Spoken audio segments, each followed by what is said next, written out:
चलिए शुरुआत एक लैब के ऑब्जर्वेशन से करते हैं। कल्पना कीजिए कि एक टेस्ट ट्यूब में आपने एनिलीन लिया, जो एक पेल येलो लिक्विड है, और उसमें ठंडा ठंडा नाइट्रस एसिड मिलाया।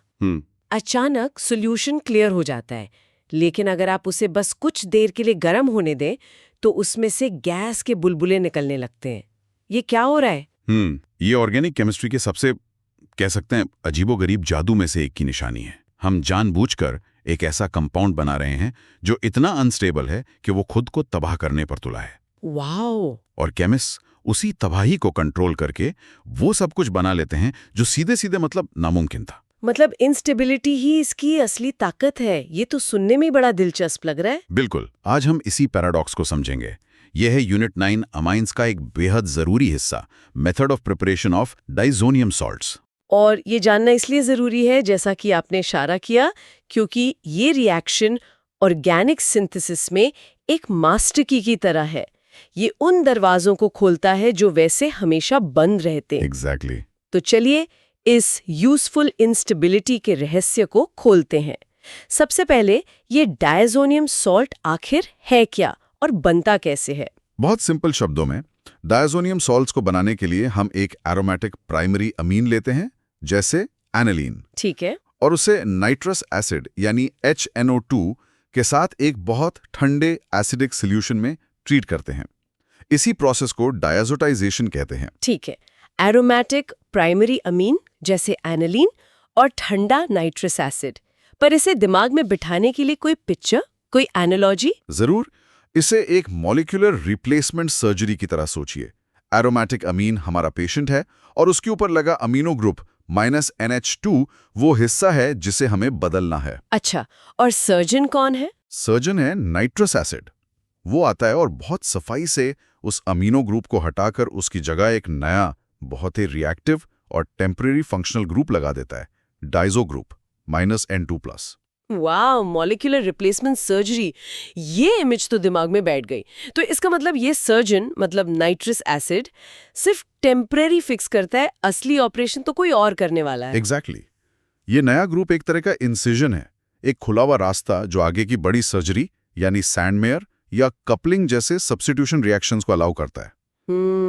वो डाइजो ग्रुप खुद वहां रहने के लिए नहीं है, वो तो बस एक हैंडल है जिसे पकड़कर हम मॉलिक्यूल को अपनी मर्जी से बदल सकते हैं। ये तो कमाल है। पर मुझे एक बात समझ नहीं आई, केमिस्ट ने ये इतना मुश्किल, इतना नाजुक मेथड डेवलप ही क्यों किया? इसकी जरूरत क्या थी? सीधे अनिलीन पर ही रिएक्शंस क्यों नहीं कर सकते थे? ये बहुत ही शानदार सवाल है और इसका जवाब ही इस टॉपिक का दिल है। प्रॉब्लम यह है कि एनिलीन पर लगा amino group -NH2 benzene ring को इतना ज्यादा एक्टिवेट कर देता है, इतना इलेक्ट्रॉन रिच बना देता है कि उस पर कंट्रोल रिएक्शन करना लगभग नामुमकिन हो जाता है। अच्छा। हाँ, आप एक जगह रिएक्शन करना चाहेंगे और वो 3 जगह हो जाएगा। वो एक अनकंट्रोल्ड वाइल्ड हॉर्स की तरह है। अच्छा, तो डायज़ोटाइजेशन उस वाइल्ड हॉर्स को काबू करने का तरीका है? एकदम सही। डायज़ोटाइजेशन उस -NH2 ग्रुप को एक ऐसे ग्रुप -N2+ में बदल देता है जो बहुत अच्छा लिविंग ग्रुप है। वो मॉलिक्यूल को छोड़कर जाने के लिए बेताब है।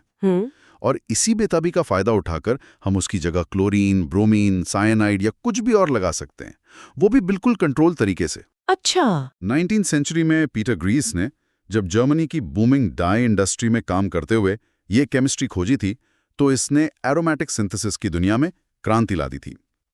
सैंडमायर और गाटोमैन रिएक्शंस जो आज भी इस्तेमाल होते हैं, इसी खोज का नतीजा है। तो मॉलिक्यूलर लेवल पर असल में ये सर्जरी होती कैसे है?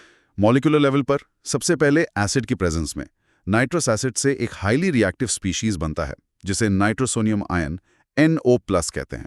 NO+, okay. अब एमीन का नाइट्रोजन जो न्यूक्लियोफिलिक होता है, मतलब इलेक्ट्रॉन रिच होने की वजह से पॉजिटिव चार्ज की तलाश में रहता है, वो तुरंत इस NO+ पर अटैक करता है। इसके बाद कुछ और स्टेप्स में रीअरेंजमेंट होता है और आखिर में हमारा अनस्टेबल डायज़ोनियम सॉल्ट Rn2+X- बन जाता है। ठीक है, तो अगर किसी को एक लाइन में इसे समझाना हो तो वो कीवर्ड्स क्या होंगे? कीवर्ड्स होंगे एरोमेटिक प्राइमरी अमाइन, ठंडा नाइट्रस एसिड और एक बेहद अनस्टेबल सॉल्ट का बनना जिसे तुरंत इस्तेमाल करना पड़ता है। यही डायज़ोटाइजेशन का सार है। यहाँ पर एक आम कंफ्यूजन होती है। आपने कहा एरोमेटिक प्राइमरी अमीन, क्या ये रिएक्शन किसी भी अमीन जैसे एलिफैटिक प्राइमरी अमीन्स के साथ नहीं किया जा सकता? लॉजिकली तो लगना चाहिए कि हो सकता है। और यही सबसे बड़ा मिसकंसेप्शन है। एलिफैटिक प्राइमरी अमीन से बने डाइजोनियम सॉल्ट्स इतने ज्यादा अनस्टेबल होते हैं कि वो बनते ही नाइट्रोजन गैस छोड़कर डीकंपोज हो जाते हैं। उन्हें पकड़ना या यूज करना मतलब नामुमकिन है। पर एरोमेटिक वाले क्यों टिक जाते हैं, भले ही थोड़ी देर के लिए? उनमें ऐसा क्या खास है? उनमें खास है बेंजीन रिंग का रेजोनेंस। अच्छा, रेजोनेंस। हाँ, मतलब वो पॉजिटिव चार्ज जो N2 ग्रुप पर है वो सिर्फ वही तक सीमित नहीं रहता। रिंग के इलेक्ट्रॉन्स उसे खींचकर पूरे मॉलिक्यूल में फैला देते हैं। इसे ऐसे समझिए कि किसी एक इंसान पर 100 किलो का बोझ डालने के बजाय 5-6 लोग मिलकर उसे बांट लें। बोझ हल्का हो जाता है। राइट। एरोमेटिक रिंग में ये टीम वर्क होता है। एलिफैटिक चेन्स में ये टीम वर्क नहीं होता। वहां सारा बोझ एक ही एटम पर आता है, इसलिए वो बोझ उठाते ही टूट जाते हैं। क्या बात है, team work in the benzene ring. ये एनालॉजी तो कभी नहीं भूलेगी। तो ये तो हुई थियोरी। इसे हम अपनी आंखों के सामने होता हुआ कैसे इमेजिन कर सकते हैं? अपनी आंखों के सामने एक मेंटल मूवी चलाइए। एक हेक्सागन यानी एरोमेटिक रिंग है जिसके ऊपर एक शांत स्टेबल अमाइनो ग्रुप -NH2 लगा है। अब नाइट्रस एसिड की एक पीली वेव आती है और जैसे ही वो अमाइनो ग्रुप से टकराती है वो ग्रुप एक चमकते हुए वाइब्रेट करते हुए -N2+ ग्रुप में बदल जाता है। ये वाइब्रेशन उसकी हाई एनर्जी और इंस्टेबिलिटी को दिखाता है कि वो बस निकलने ही वाला है, रिएक्ट करने के लिए तैयार बैठा है। और लैब में इसका क्या सबूत दिखता है? जैसा हमने शुरू में बात की थी, जब आप लैब में एनिलीन को NNO2 और ठंडे HCl से बने नाइट्रस एसिड के साथ 0 से 5 डिग्री सेल्सियस पे मिक्स करते हैं तो सॉल्यूशन क्लियर रहता है। वो डाइजोनियम सॉल्ट बन चुका है लेकिन ठंडा होने की वजह से शांत बैठा है। ओके। लेकिन जैसे ही आप उस बीकर को रूम टेम्परेचर पर छोड़ देते हैं या हल्का गर्म करते हैं, उसमें से नाइट्रोजन गैस N2 के बुलबुले तेजी से निकलने लगते हैं। वो सॉल्ट टूट रहा है, वो वाइब्रेशन हकीकत में बदल रहा है। और रियल वर्ल्ड में इस कंट्रोल्ड एक्सप्लोजन का सबसे बड़ा एप्लीकेशन क्या है? इसका सबसे बड़ा और सबसे रंगीन एप्लीकेशन है डाई इंडस्ट्री में। एजो डाइज जो कपड़ों से लेकर खाने की चीजों और इंक्स तक में यूज होते हैं, इसी रिएक्शन से बनते हैं। अच्छा। फॉर एग्जाम्पल, डायज़ोटाइज्ड एनिलीन को जब बीटा नैफ्थॉल के साथ कपल किया जाता है तो एक बेहद खूबसूरत ब्राइट ऑरेंज डाई बनता है। सोचिए, हमारे कपड़ों के कितने सारे रंग इसी अनस्टेबल इंटरमीडिएट की वजह से मुमकिन हुए हैं। और फार्मास्यूटिकल इंडस्ट्री में भी। हाँ, फार्मास्यूटिकल इंडस्ट्री में भी कॉम्प्लेक्स ड्रग्स बनाने के लिए ये की स्टेप है। एक मिनट, आपने कहा कि टेम्परेचर 0 to 5 डिग्री सेल्सियस होना नॉन नेगोशिएबल है। लैब में ये मेंटेन करना तो बहुत मुश्किल होता होगा। क्या जरा सी भी चूक पूरे रिएक्शन को बर्बाद कर देती है? प्रैक्टिकली ये कितना चैलेंजिंग है? ये एक बहुत ही प्रैक्टिकल सवाल है और हाँ, ये बेहद चैलेंजिंग है।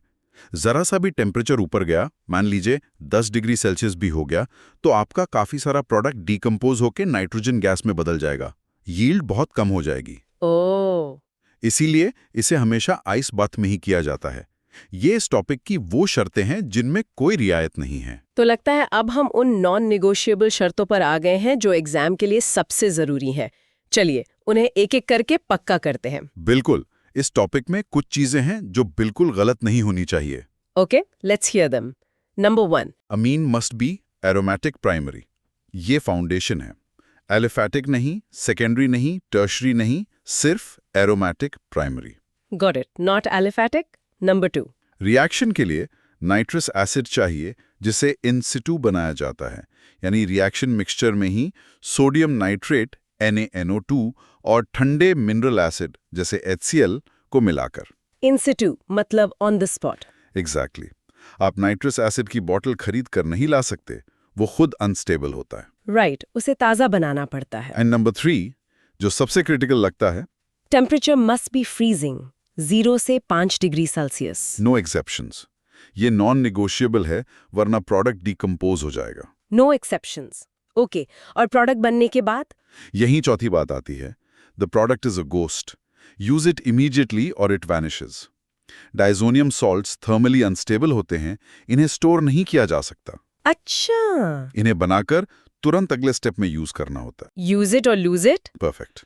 और वो अगला स्टेप क्या है? और ये है 5वां की पॉइंट। एक बार बनने के बाद ये सॉल्ट एक गेटवे है। ये कई तरह के रिएक्शंस कर सकता है, जैसे सैंड वायर जहां कॉपर सॉल्ट की मदद से N2+ को हटाकर क्लोरीन या ब्रोमीन लगाया जाता है, या गैटामेन या कपलिंग रिएक्शंस जिनसे एजोडाइज बनते हैं।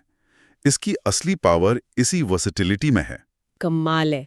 तो अगर मैं सब कुछ एक साथ रखने की कोशिश करूं तो प्रोसेस का नाम है डायज़ोटाइजेशन। सही। इसके लिए हमें चाहिए एक एरोमेटिक प्राइमरी अमीन और ठंडा ताज़ा बना हुआ नाइट्रस एसिड। नतीजा है एक यूज इट और लूज इट प्रोडक्ट, एक डायज़ोनियम सॉल्ट जो बेहद अनस्टेबल है। और इसी इनस्टेबिलिटी का फायदा उठाकर हम वो रिएक्शंस कर पाते हैं जो वैसे मुमकिन नहीं थे। यही है ना? एकदम सही। आपने कोर आइडियाज को पकड़ लिया है। वो मॉलिक्यूलर रिप्लेसमेंट सर्जरी वाली एनालॉजी याद रखिए, जहां अमीनो ग्रुप को एक टेम्पररी रिएक्टिव डाइजो ग्रुप से रिप्लेस किया जाता है ताकि आगे का असली ऑपरेशन किया जा सके।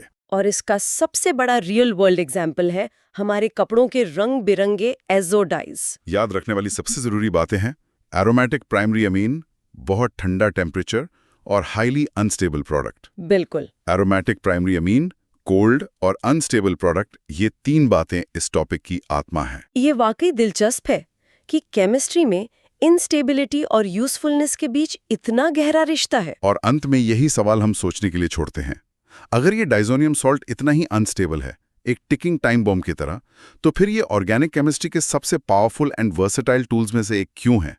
इसकी कमजोरी ही इसकी सबसे बड़ी ताकत कैसे बन जाती है? इस पैराडॉक्स के बारे में जरूर सोचिएगा। अगली बार तक के लिए